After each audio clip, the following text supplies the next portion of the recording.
कर्मण्येवाधिकारस्ते मा फलेषु कदाचन मा कर्मफलहेतुर्भूः मा ते संगोऽस्तविकर्मणि।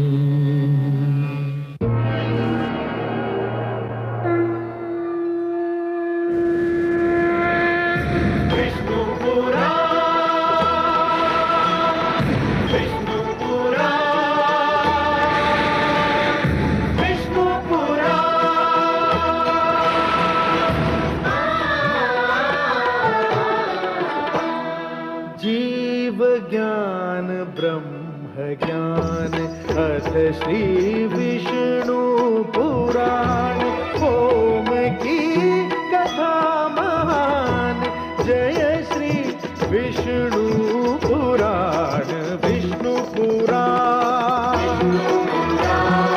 विष्णु पुराण विष्णु पुराण प्रगटे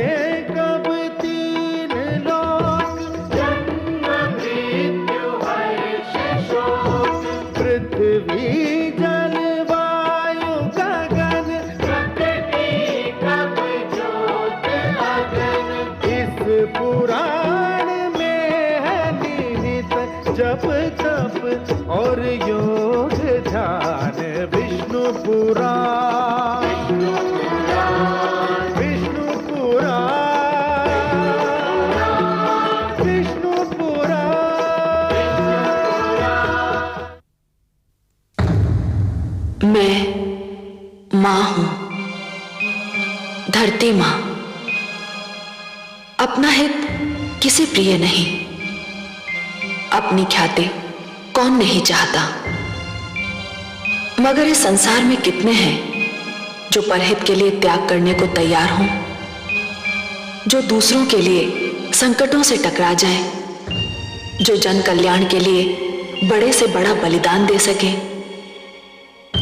जब भगवान शिव ने लोक कल्याण के लिए सागर मंथन से निकला विष अपने कंठ में रोक लेने की हामी भरी, तो मैं आश्चर्यचकित रह गई।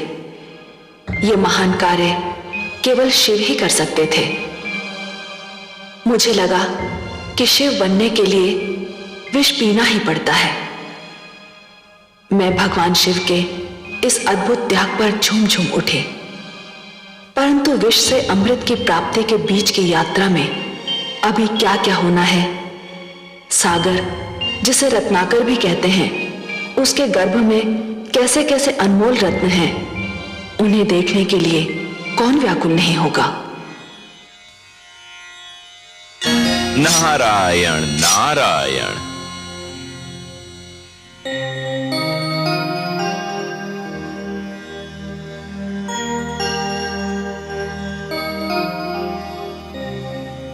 माते,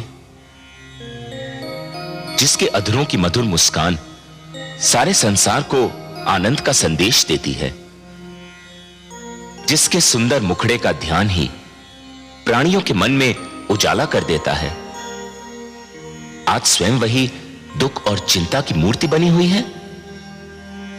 किस चिंता ने आपके सुंदर मुख को अपनी छाया से ढक रखा है माते? मैं बहुत दुखी हूं देवर्षि, बहुत चिंतित, बहुत हताश।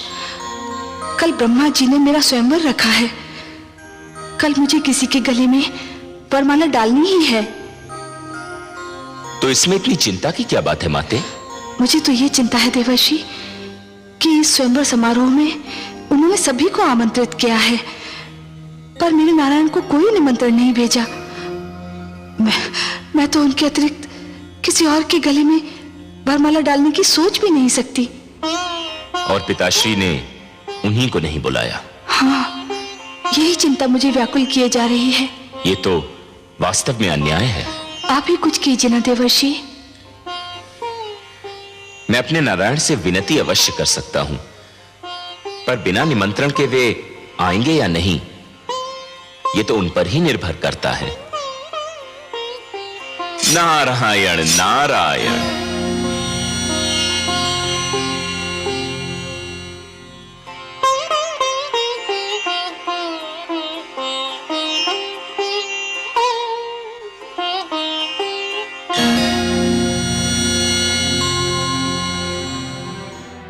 गुरुदेव, चंद्रदेव नहीं आए अभी तक। संध्या की बेला हो गई है, बस उदय होने ही वाले होंगे।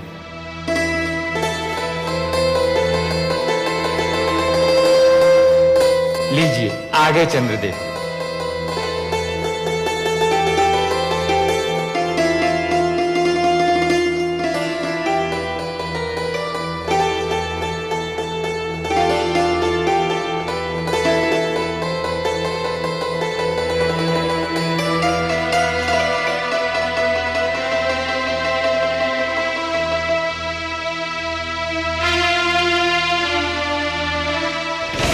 हे ब्रह्मा, मेरी समझ में नहीं आ रहा क्या कारण समय को नष्ट किया जा रहा है। जिन दानवर देवताओं को आमंत्रित किया था वे सब तो आ चुके हैं, अब देर किस बात की? स्वयंवर आरंभ कीजिए। हे अतिथिगण, आज सृष्टि में एक नई प्रथा की नींव डाली जाने वाली है, जिसका नाम स्वयंवर है।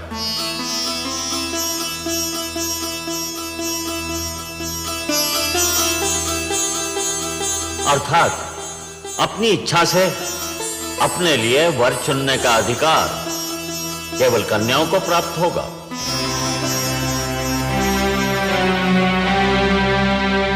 सागर पुत्री के हाथों में जो पुष्पमाला है,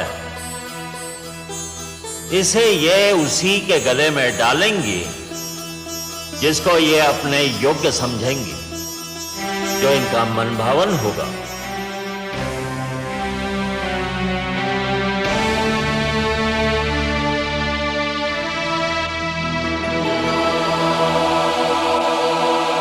हे सागर पुत्री,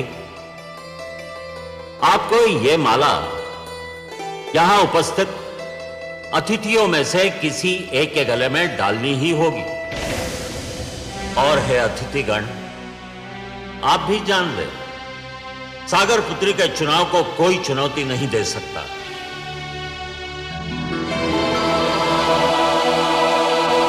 ये जिसे चुनेंगी उसी को इनका अंतिम निर्णय समझा जाएगा। उस पर कोई विवाद नहीं करेगा, किसी को भी आपत्ति करने का अधिकार नहीं होगा। हे देवी, मैं स्वयंवर समारोह के आरंभ की घोषणा करता हूं। आगे बढ़िए और जिसे आप अपने योग्य समझें उसके गले में यह पुष्पमाला डाल दें।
मैं जानता था यही होगा। अब तो और कोई शेष नहीं रह गया है। सुंदरी, डाल दो ये पुष्पमाला मेरे गले में और सदा के लिए मेरी हो जाओ।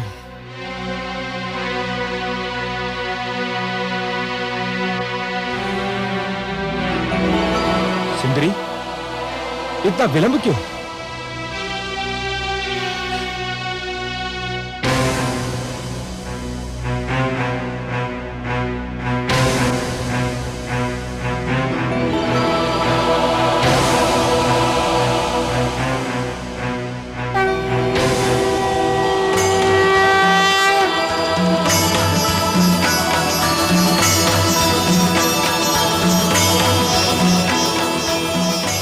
सुंदरी, इतना विलंब क्यों? प्रिय,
लक्ष्मी ने हर वक्ष पर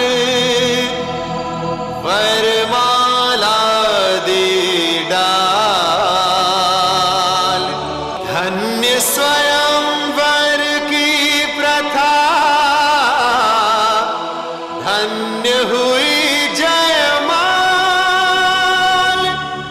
धन्य स्वयंवर की प्रथा, धन्य हुई जयमाल।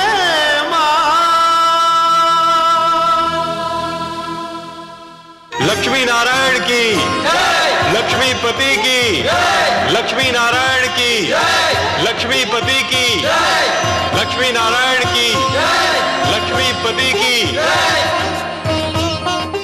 स्वागत है सर्वेश्वर। स्वागत है माता। आइए।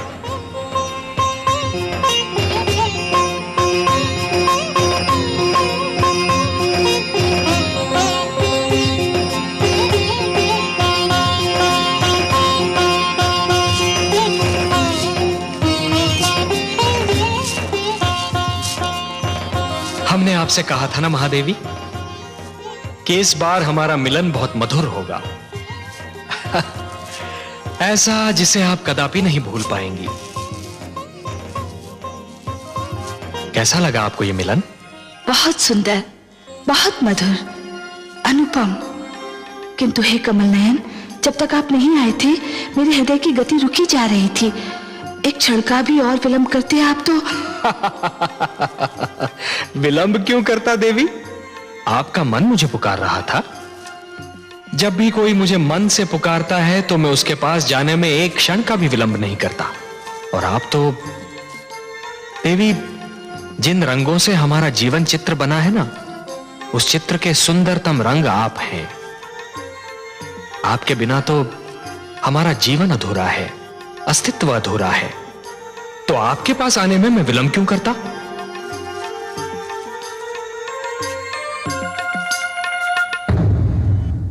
मैं मां हूं, धरती मां। श्री विष्णु ने अपना वचन निभाया। सचमुच माता लक्ष्मी से इस बार उनका मिलन इतना अधीर था कि स्वयं मेरी आंखों में हर्ष के आंसू छलकने लगे। दानव एक बार फिर अपनी हार पर क्षुब्ध होकर रह गए। वे शायद इसके बाद मंथन पर भी तैयार न होते, पर दैत्य गुरु शुक्राचार्य अब अपने लिए अमृत पाने को इतना व्याकुल थे कि उन्होंने अपने दैत्य शिष्यों को सागर मंथन में सहयोग देने पर विवश कर दिया। मंथन फिर आरंभ हुआ। सागर ने अपने गर्भ में छिपे अनमोल कोष लुटा दिए। समुद्र की तह से कामधेनु निकली। ऐरावत, अश्व, कल्प वृक्ष जैसे अनमोल रत्न निकले, पर प्रतीक्षा तो थी अमृत की, उस पदार्थ की जो मृत्यु की मृत्यु है। और फिर वो घड़ी आ ही गई।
चित्ररथ वो देखो।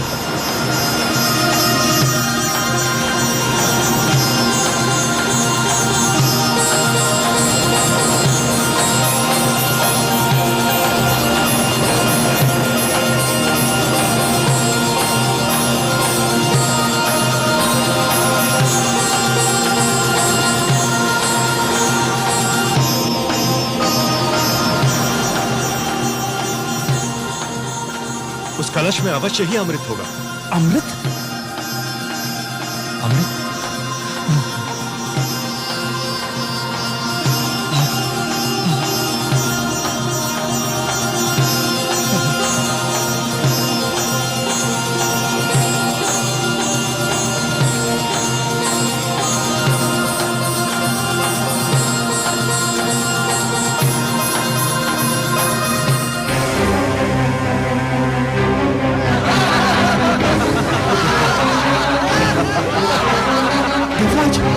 दोनों में से एक है।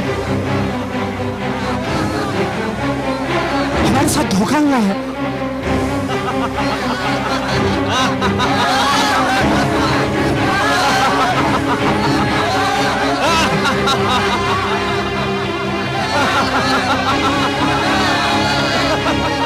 देवराज, दानव तो अमृत लेकर भाग गए। अब तो संजीवनी मंत्र उनके गुरु के पास है और अमृत उनके हाथों में। यह तो सर्वनाश हो गया देवराज।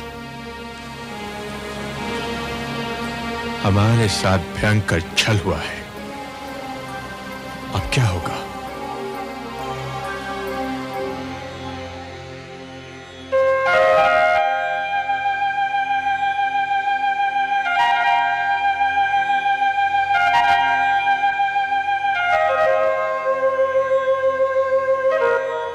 हे जगदीश्वर, ये तो अनर्थ हो गया। दानव अमृत कलश लेकर भाग गए। संजीवनी और अमृत दोनों की शक्ति पाकर तो वे समस्त सृष्टि का सर्वनाश कर डालेंगे। असंभव। यह असंभव है देवराज। यदि संसार पर दानव संस्कृति का राज हो गया तो सृष्टि की रचना का सारा उद्देश्य ही समाप्त हो जाएगा। सृष्टि की रचना तो सुंदर विचारों के पनपने के लिए, शांति की सुगंध फैलाने के लिए और मानव को उन्नति के शिखर तक पहुंचाने के लिए की गई है। नहीं देवेंद्र, नहीं। धरती पर दानवी विचारों के लिए कोई स्थान नहीं है। दानव संस्कृति का उत्थान सृष्टि के सौंदर्य का अंत होगा, और मैं यह कदापि नहीं होने दूंगा देवेंद्र। आप चिंता न कीजिए, अमृत पर केवल देवताओं का अधिकार है, और अमृत कलश को आप तक पहुंचाना मेरा उत्तरदायित्व। हे त्रिलोकीनाथ, आप चाहें तो क्या नहीं कर सकते। यह आशा लेकर ही तो हम आपके चरणों में उपस्थित हुए हैं।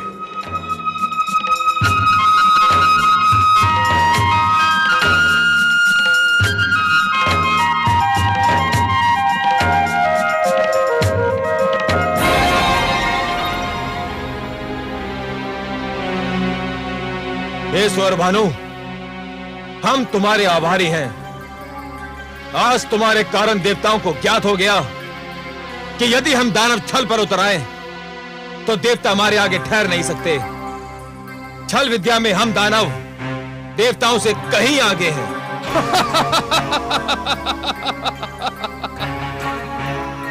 मुझे तो गुरुदेव ने भेजा ही इसी उद्देश्य से था कि मैं अमृत को देवताओं के हाथों में ना पड़ने दूं।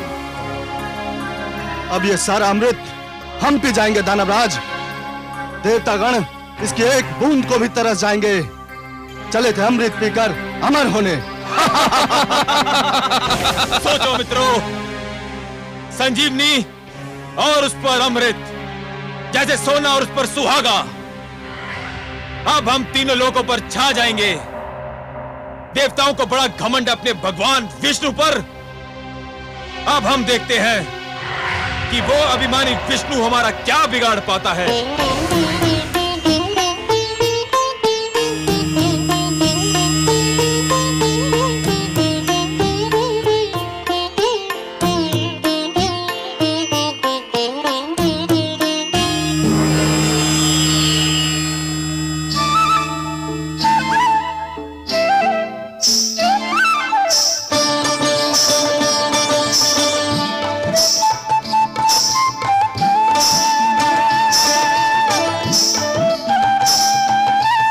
कलश स्वर भानु और अमृत का वितरण आरंभ करो।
हे सुंदरी, हे मृगलोचिनी, पुष्प की डाल से लचकते शरीर वाली, चूड़ियां बजाती, पायल झनकारती,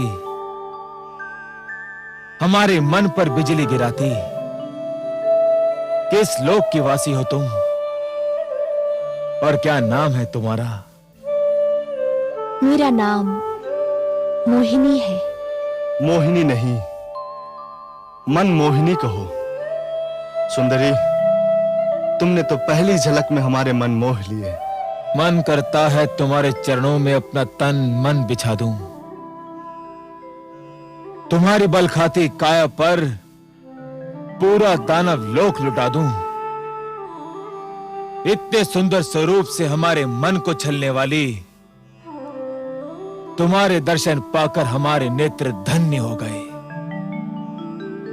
यद्यपि तुम्हारा आना मेरे लिए सौभाग्य और गर्व की बात है, परंतु मेरे सभागार की शोभा बढ़ाने का उद्देश्य क्या है? मैंने सुना है कि तुम दानवों ने अमृत प्राप्त कर लिया है। तुम्हारे गुरु के पास संजीवनी मंत्र और तुम्हारे पास अमृत। अब तो कोई तुम्हारे सामने सिर उठा ही नहीं सकता। शक्तिशाली को कौन प्रणाम नहीं करता। इसलिए मैं तुम्हें इस दोहरी सफलता पर बधाई देने आ गई। ऐसे नहीं सुंदरी, ऐसे नहीं। फिर कैसे? हमें बधाई देना है तो तुम्हारे पांव में बंधी जिस पायल ने हमारे हृदय की धड़कनें तीव्र कर दी, उसी छम छम से हमें बधाई दो। तुम्हारी जिस बोली ने हमारे मन की वीणा के तारों को छेड़ दिया, उसी बोली द्वारा हमें बधाई दो। अपने सुंदर मुखड़े को दमका के, अपनी कंचन काया को लचका के हमें बधाई दो। तुम जैसे महाशक्तिमान की इच्छा पूरी न करूं, मुझ में ये साहस नहीं।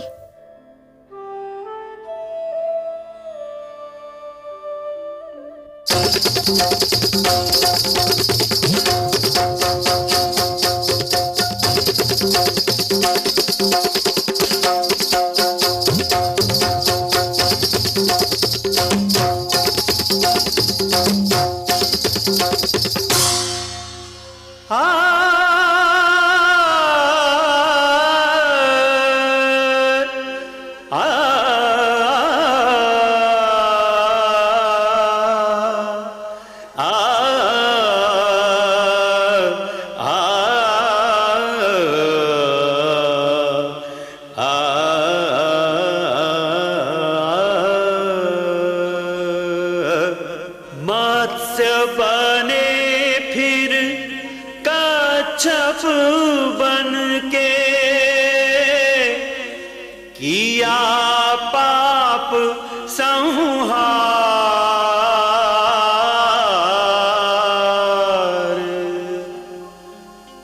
अब नारी के रूप में प्रगटे, जग के पालनहार।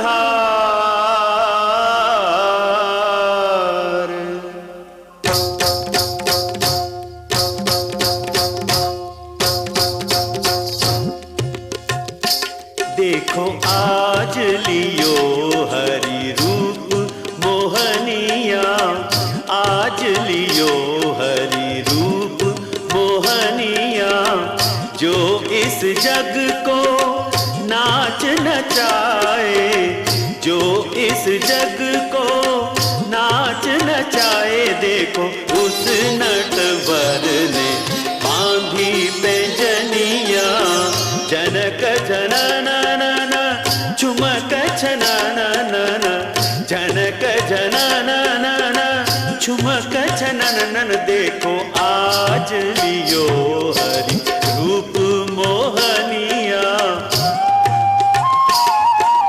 निसा निसा रे सारे पग मरे सा निसा रे धा नि प म ग म नि द प नि सा रे पग मरे सा निसा रे मरे सा निसा रे मरे सा निसा।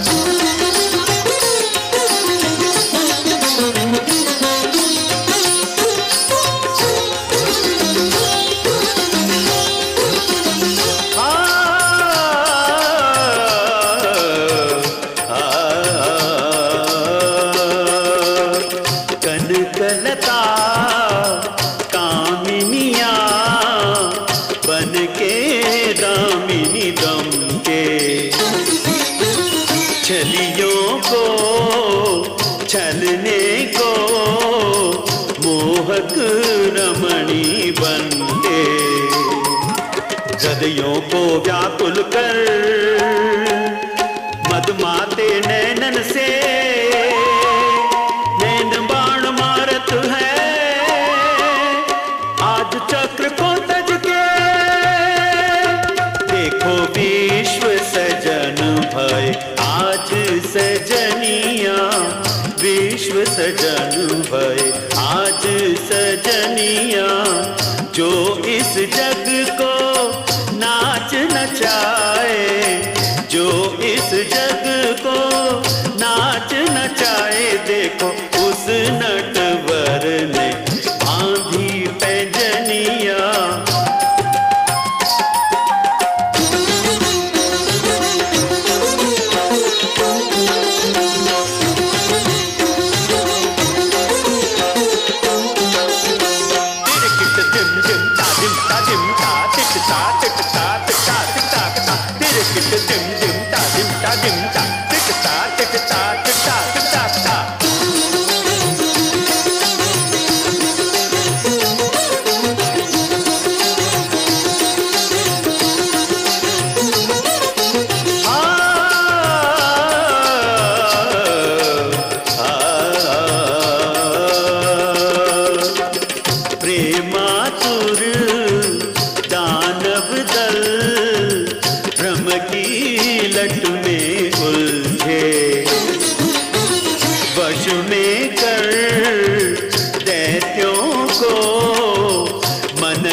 ज्वाला है चितवन की हाला है हर मन मत वाला है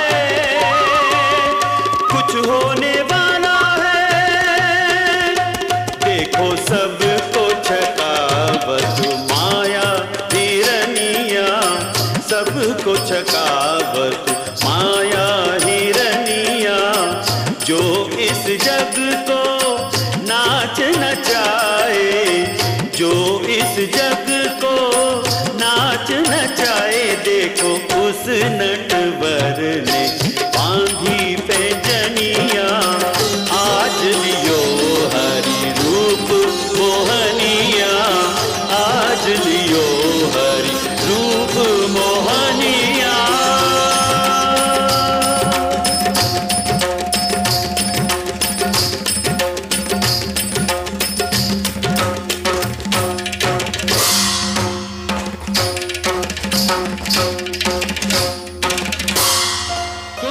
अति सुंदर।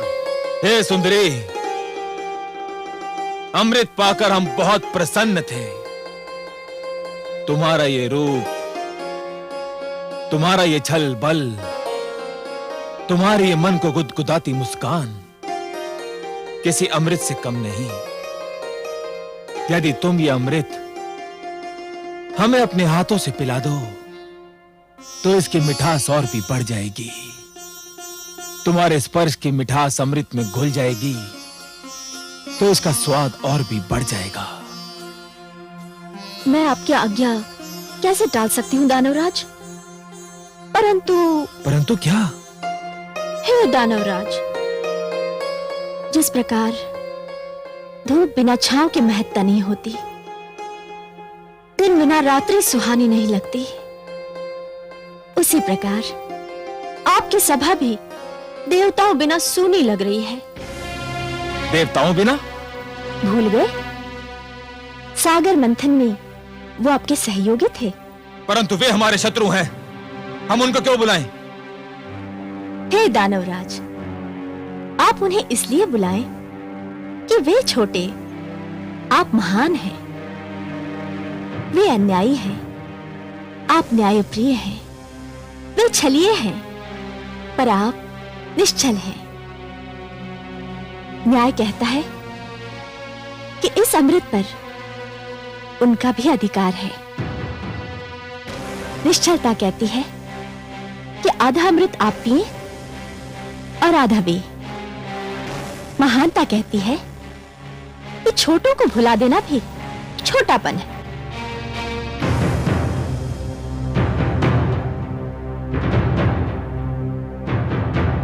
हे कमल नयनी, तुमने हमारे मन को हर लिया है। तुम्हारी बात टालना हमारे वश की बात नहीं। पर चल, देवताओं को बुलाया जाए।